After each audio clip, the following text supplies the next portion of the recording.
Sí, sí, está el día rico. Y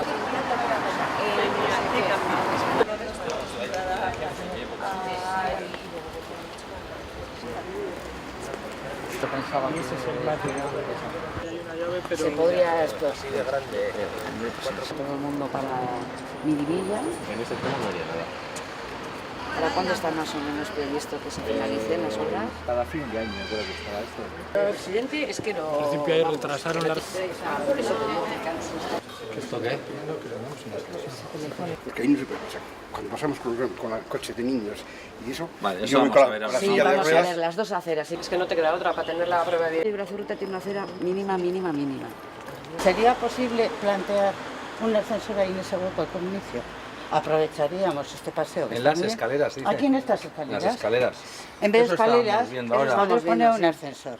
Las de barrio y eso, entonces no puede al mercado. Es la conexión peatonal es una acera muy pequeñita. O sea, a ver, no es tan pequeña como esto, pero no mucho más ancha, ¿eh? Viene así es. Coger todo el muro con todo esto, con tu gente, lo que es adecentar ese muro.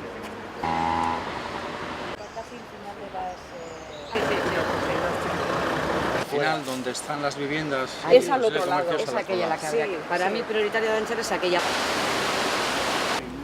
Claro. Le sigo a través de... Trátame de tú, a ver, joder.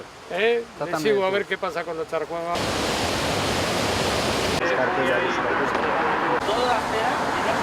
Y claro, sacamos una oferta...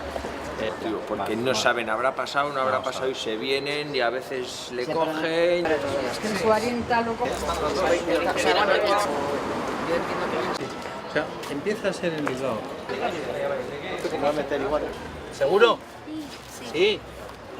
Está siempre a tope. Bueno, pues esto está igual.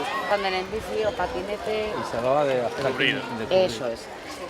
No, iba a pasar a saludar. Tenemos buen barrio aquí. ¿Verdad que sí? Es uno de los mejores. Los mejores barrios de Bilbao. Mira, mira qué bonito escuchar eso. No, es que...